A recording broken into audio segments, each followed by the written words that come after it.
बर्बरीक की कथा। महाभारत युद्ध के बाद बर्बरीक ने पांडवों को कौन सा सत्य सुनाया? नमस्कार मित्रों, स्वागत है आपका मोटिव एट माइंड्स के इस खास एपिसोड में। आज हम आपको महाभारत के एक अनसुने पात्र बर्बरीक और उनकी अद्भुत कथा के बारे में बताएंगे। इस कहानी में जानेंगे कि कैसे बर्बरीक ने महाभारत युद्ध के बाद पांडवों को युद्ध का एक ऐसा सत्य सुनाया जिसे जानकर हर कोई हैरान रह गया।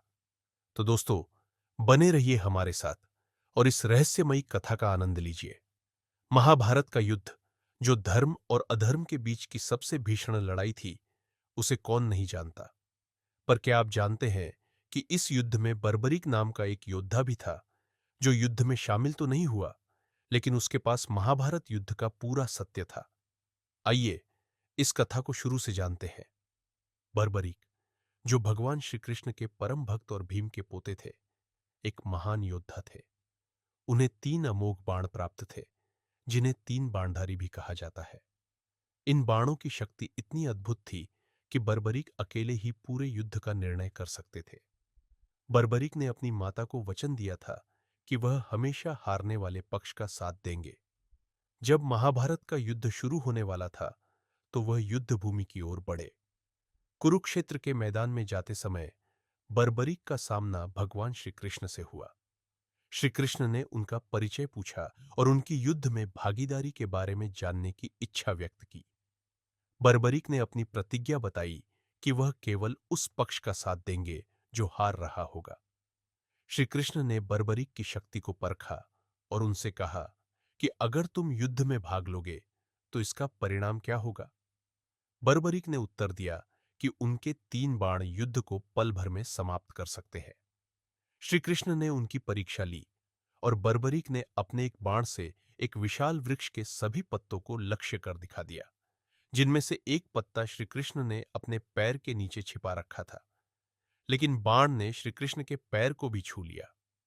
श्री कृष्ण ने महसूस किया कि बर्बरीक की शक्ति युद्ध के संतुलन को बिगाड़ सकती है, इसलिए उन्होंने बर्बरीक से उनका शीश मांग लिया। बर्बरीक ने बिना किसी हिचक के अपना शीश भगवान को समर्पित कर दिया। बर्बरीक ने भगवान से यह वरदान मांगा कि वह इस महायुद्ध को देख सके। श्री कृष्ण ने उन्हें वरदान दिया और उनका शीश एक ऊंचे पर्वत पर स्थापित कर दिया, जहां से उन्होंने पूरे युद्ध को देखा। महाभारत युद्ध के बाद जब पांडव विजय प्राप्त कर चुके थे, तो उन्हें गर्व था कि यह विजय उनके पराक्रम और रणनीति की वजह से हुई। लेकिन श्री कृष्ण ने कहा कि सच्चाई कुछ और ही है। श्री कृष्ण ने पांडवों से कहा कि बर्बरीक, जिन्होंने पूरा युद्ध देखा है, वह बता सकते हैं कि असली विजेता कौन है। तब बर्बरीक के शीश को बुलाया गया। बर्बरीक ने जो सत्य बताया, उसने सभी को आश्चर्यचकित कर दिया। इस युद्ध में न पांडव विजयी हुए हैं, न कौरव।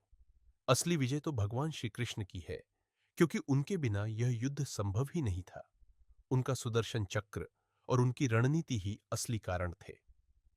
बर्बरीक ने यह भी कहा कि उन्होंने पूरे युद्ध में केवल श्री कृष्ण की उपस्थिति को हर जगह देखा, चाहे वह अर्जुन के रथ का सारथी बनना हो या भीष्म पितामह के बाणों को सहना। दोस्तों, बर्बरीक की इस कथा से हमें यह शिक्षा मिलती है कि अहंकार से बचना चाहिए और सच्ची शक्ति हमेशा सत्य और ईश्वर के साथ होती है। इस कथा से यह भी समझ आता है कि हमें हर कार्य में ईश्वर की महिमा को स्वीकार करना चाहिए। अगर आपको यह कहानी पसंद आई हो, तो हमारे चैनल मोटिव 8 माइंड्स को सब्सक्राइब करें, वीडियो को लाइक और शेयर करें और नीचे कमेंट बॉक्स में बताएं कि आपको इस कथा का कौन सा भाग सबसे अच्छा लगा।